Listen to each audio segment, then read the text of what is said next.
السلام علیکم ورحمۃ اللہ۔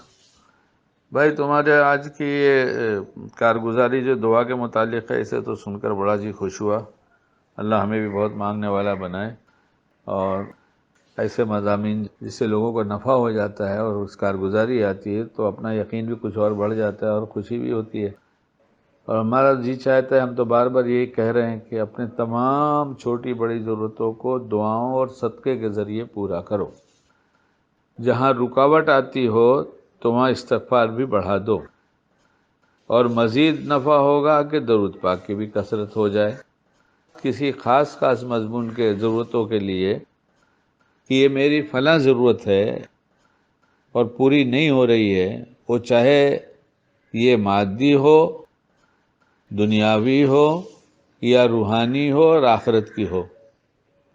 بہت سے اعمال ایسے ہوتے ہیں جو خراب ہوتے ہیں، ہمیں پتہ ہے کہ یار عمل خراب ہے، پھر بھی ہم کر لیتے ہیں، تو اس سے روحانیت تباہ ہوتی ہے، آخرت میں بہت نقصان ہوگا، اور جس کا نقصان آخرت میں ہوگا اس کا نقصان دنیا بھی یقینی طور پہ ہوتا ہے۔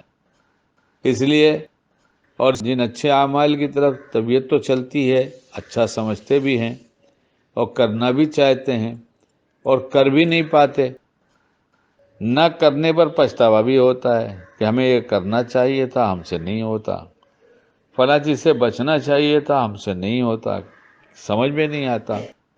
آدمی اندر یہ بھی سوچتا ہے، اچھائی ہے، ایمان ہے، کہ کیا کروں، سمجھ میں نہیں آتا، میں جانتا ہوں یہ کام بہت خراب ہے، لیکن پھر میری سمجھ میں نہیں آتا ہے، پھر میں کیوں کرتا ہوں۔ خود اپنے ہی سے لڑتا ہے، اپنے ہی بارے میں سوچتا ہے، دوسرے سے نہیں، خود ہی سوچتا رہتا ہے اور کہتا ہے میں غلط کرتا ہوں، اس لیے کہ ایمان جب تک ہے، جب تک اپنی غلطی کا احساس ہوگا ہی۔ اس کی سطح کم ہوتی جاتی ہے تو اپنے قصور کا ذمہ دار دوسرے کو ٹھہرانا شروع کرتا ہے۔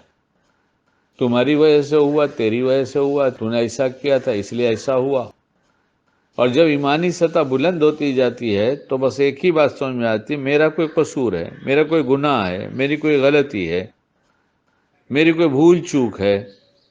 تو پھر جب میری کہہ کے سوچنا شروع کرتا ہے تو اس کو نظر بھی آنے لگتی ہے، اوہو یہاں پر ہے، اور یہاں پر سمجھ جانے کے بعد پھر عمل جو نہیں ہو رہا ہے تو پھر اس کے لیے دعا، صدقہ، توبہ، درود شریف کا پڑھنا، اللہ کی رحمت نازل ہوتی ہے، تو رحمت جب اترے گی تو کام بھی بنے گا۔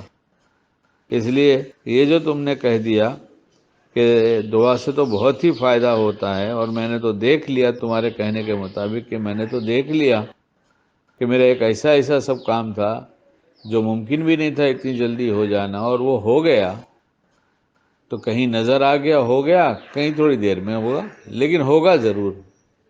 کیونکہ تدبیر جب صحیح ہوتی ہے تو جس چیز کو حاصل کرنا چاہتا ہے اس میں وقت تو لگ سکتا ہے تھوڑا، لیکن تدبیر صحیح کا اثر یہ ہوگا کہ اس میں کامیابی ہوگی۔ اس لیے تمہاری ان باتوں سے مجھے بہت نفع ہوا، کارگزاری سے، کہ دعا سے ایسا کام بنا۔ مجھے بھی اللہ توفیق دے اور پوری امت کو، کہ ہم سمجھ لیں کام بنانے کا سب سے آسان طریقہ دنیاوی اسباب کے ساتھ ساتھ اس کو اسباب مؤثر ہو جائے، اس کا اثر پڑ جائے، اس سے فائدہ ہو جائے، اس کا منافع نظر آ جائے، تو اس کے ساتھ ساتھ دعا کا ہونا بہت ضروری ہے، اور صدقے کا۔ اور صدقے کی تو مقدار ہی نہیں کہ اتنا دیں گے تو ہوگا، دیتے رہے، جتنا دیتے رہے، اپنے بس کا ہے، جس کی جو حیثیت ہے وہ دیتا رہے، کام تو اس سے بنتا ہے۔ اور جی بھی یہی چاہتا ہے کہ ہمارے عمل میں بھی اور امت میں رواج پڑ جائے دعا اور صدقہ، دعا اور صدقہ۔ اور ایک بات یہ ہے کہ لوگ جب دوسروں کے لیے دعا شروع کر دیتے ہیں تو فرشتے ہمارے حق میں کرتے ہیں، اس سے بھی ایک فائدہ ہو جاتا ہے۔ امت کی جتنی پریشانیاں ہیں، سب پریشانی دور ہونے کے لیے کبھی ایک چیز گنا کر کے یہ دور کر دیجئے، یہ دور کر دیجئے، کبھی جملہ پریشانی دور کر دیجئے، تو اس کی وجہ سے ہماری بھی وہ پریشانیاں دور ہوں گی اور جملہ پریشانی بھی دور ہو جائے گی۔ تو ایک آسان طریقہ تو یہ بھی ہے بہت۔ اس لیے بہت خوشی ہوئی تمہاری کارگزاری دعا کے متعلق سن کر۔ اللہ ہم سب کو اللہ پاک سے بہت مانگنے والا بنائے۔